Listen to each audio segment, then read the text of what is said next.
มาช่วง5มาช่วงผู้บริหารข่าวสารมานังผาแต้วข่าวกูก็ในขนมมาในกวันที่22เดือนปี2023มาในก็ข่าวเดป้าเต้ก็กับตัวอังกฤษพรีเมียร์ลีกไว้เจนเศร้าในข่าว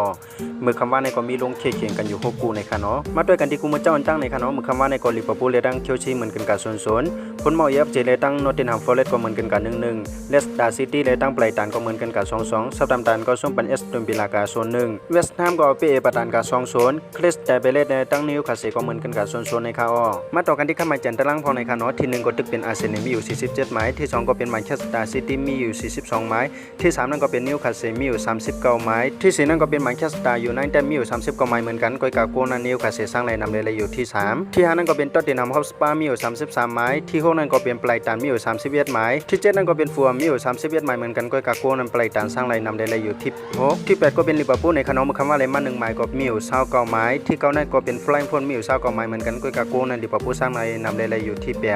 ที่10นั่นก็เป็นเชลซีมีอยู่29หมายเหมือนกันค่ะมาด้วยกันในชนตกจันสีเหลืองนั่นพองในค่ะน้อยที่18นั่นก็เป็นปุ้นมอเอฟจีมีอยู่17หมายที่19นั่นก็เป็นเอเวอร์ตันมีอยู่15หมายที่20นั่นก็เป็นเซาท์แฮมป์ตันมีอยู่15หมายเหมือนกันค่ะเฮากันมาด้วยกันที่ผู้สร้างโกงอีก1ในค่ะน้อยผู้สร้างโกงก็ตึกเป็นลิงโปคารันของแมนเชสเตอร์ซิตี้สร้างกับ22โกค่ะว่าจันทราบนดาคำในก็ตึกก็อยู่แทง3คู่ในค่ะน้อยก็เป็นดิดยูไนเต็ดเดียกันดังแฟรงก์เฟิร์ตแมนเชสเตอร์ซิตี้เดียกันดังวูแฮมป์ตันอันนั้นเป็นกูปิกแม็กในค่ะน้อยก็เป็นอาร์เซนอลเนี่ยกันตั้งแมนเชสเตอร์ยูไนเต็ดในค่ะโอคาทั้งเส้นทั้งหมดก็มีจึงหนึ่งในค่ะน้อยสังเกตว่าได้ก็ขอเก็บด้วยส่งด้วยลองข่าวสารมาน้องภายใต้ในก็อย่าลืมกดไลค์และกดติดตามจ้อมในค่ะน้อยสังเกตว่าด้วยในช่อง TikTok Facebook ในก็อย่าไปลืมติดตามตั้งช่อง YouTube ข่าวพองในค่ะน้อยกำในส่วนในก็ข่าวย้อนสู่ปัญหาผู้พันเนี่ยข่าวสารมาน้องภายใต้ข่าวอยู่ลิมิเงินทางลิกึกเปิ้นกันกูก็กูกวนสิคำข่าวสารมาน้องภายใต้ใหม่สงค่ะ